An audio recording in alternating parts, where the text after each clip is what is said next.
The Football Betting Rules. Author Selzer-McKenzie. Rule 1. This is a golden rule. You must shop around for the best value. Open accounts with as many online bookmakers as possible. They nearly all offer free bets to entice you to open accounts with them. You should have no loyalty to any bookmaker, and the sole reason you should be placing a bet with one is because you're getting the best price. People who just use the nearest high street shop haven't got a chance. Most bookmakers have a profit margin of around 10% for football matches, but because different bookmakers offer different prices, it is still possible to swing the odds in your favor. Rule 2. Work out a staking plan. Once you have identified a value bet, the next question is, how much should I bet?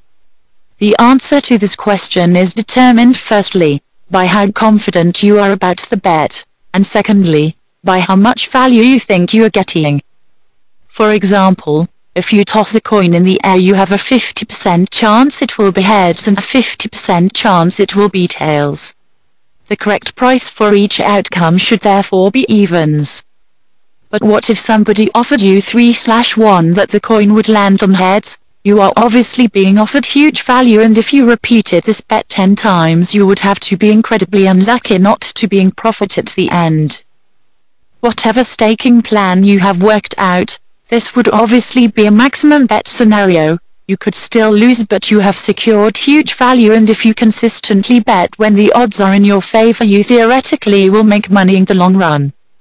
Your staking plan should accommodate the fact that despite the huge value, any individual bet may lose.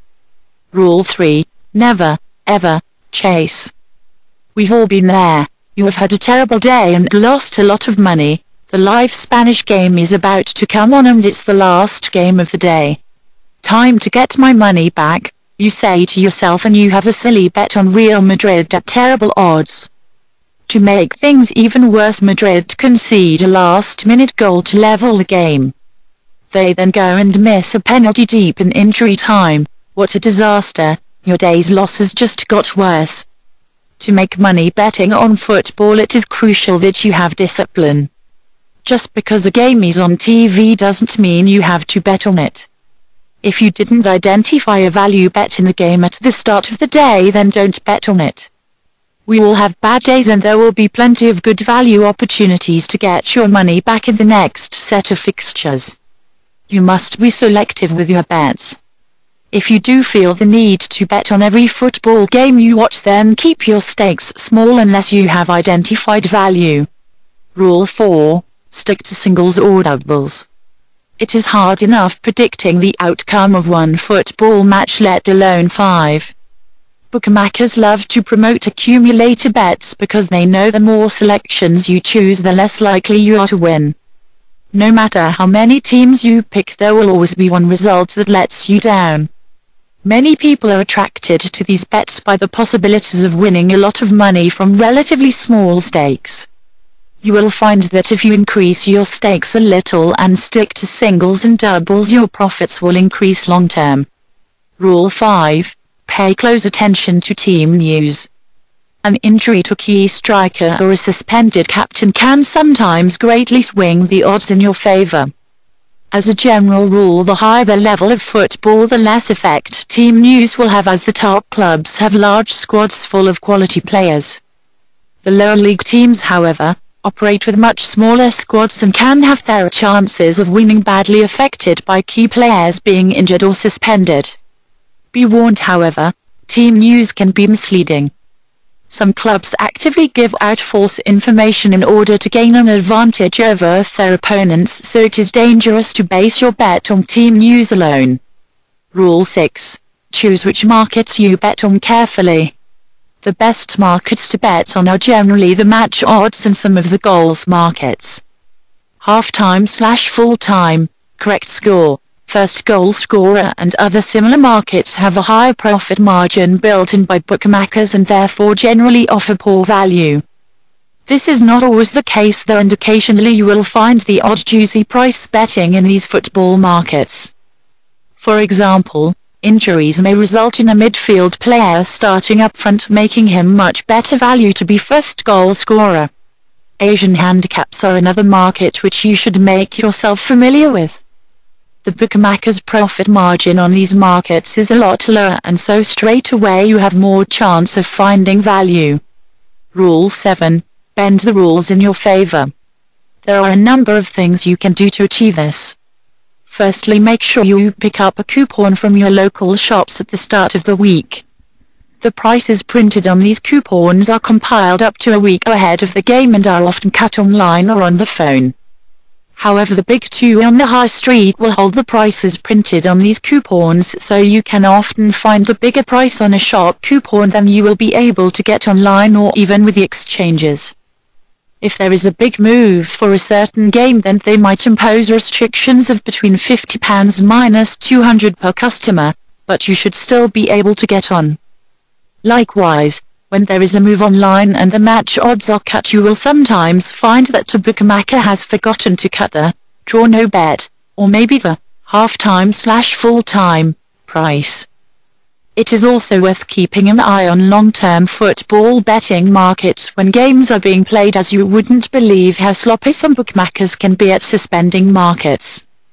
This can be especially useful near the end of the season when it is clearer which teams might win the league or be relegated. Rule 8.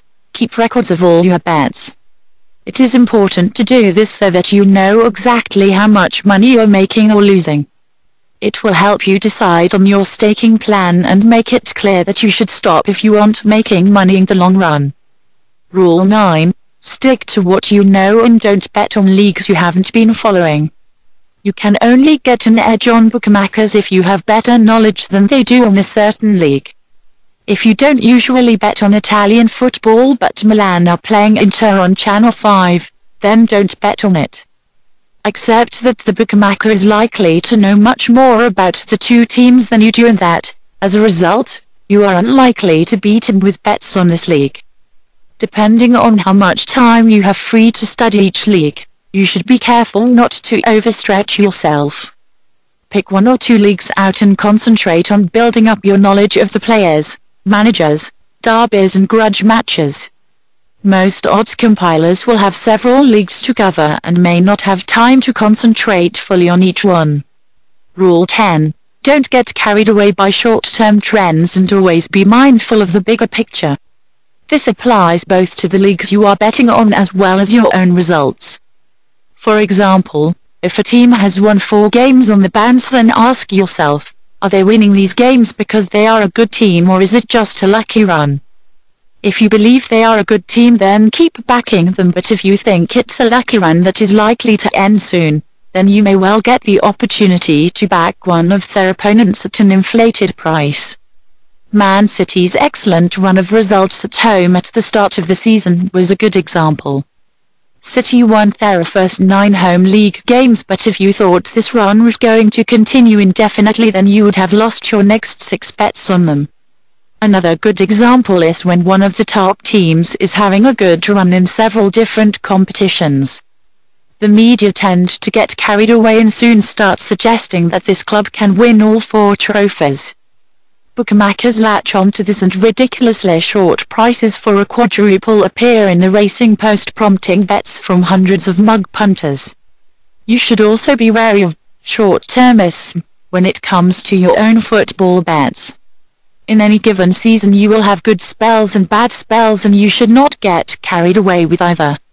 Stick to your staking plan and don't start betting bigger and bigger because you are having a good run.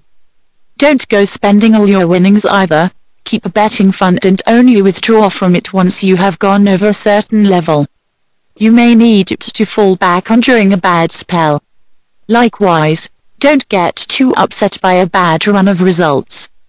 Analyze your bets to see where you may have gone wrong, but don't be panicked into any rash changes. Bad spells can be very disheartening, but if you know your stuff and have made money in the past, then you probably aren't doing too much wrong and the next good spell is just around the corner. The end of the season is the best time to take stock and analyze your performance over the